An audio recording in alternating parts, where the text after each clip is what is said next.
ભાવનગર નગર પ્રાથમિક શિક્ષણ સમિતિ સંચાલિત આખલોલ જકાતનાકા ઇન્દિરાનગરમાં આવેલ પ્રાથમિક શાળા ખાતે પ્રવેશોત્સવ અને કન્યા કેળવણી મહોત્સવ ધારાસભ્ય જીતુભાઈ વાઘાણીના અધ્યક્ષ સ્થાને અને સ્થાનિક કોર્પોરેટર કીર્તિબેન દાણીધારિયા અને ઉપેન્દ્રસિંહ ચુડાસમાની ઉપસ્થિતિમાં યોજાયેલ, જેમાં બાલવાટિકા અને ધોરણ 1માં નવા પ્રવેશતા બાળકોને ઢોલ નગારા સાથે આવકારવામાં આવ્યા। શિક્ષણ સમિતિ દ્વારા દફતર એટલે કે કીટ આપવામાં આવી, જ્યારે સીઈટી પાસ કરેલ વિદ્યાર્થીઓનું સન્માન કરવામાં આવેલ।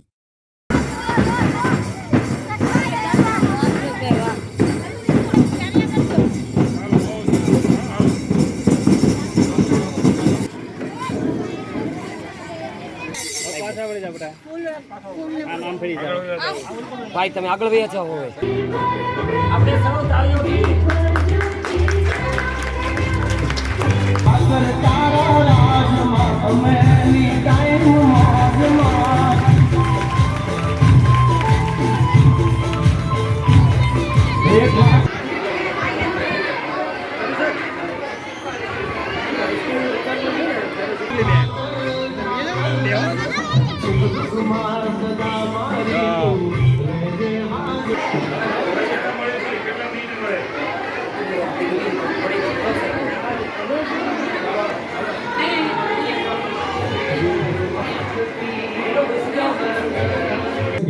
અને નગરસેવક શ્રી તથા આપણી એસએમસીના અધ્યક્ષ અને આપણો जोड़ दे तू जो चाहे धरती को अंबर से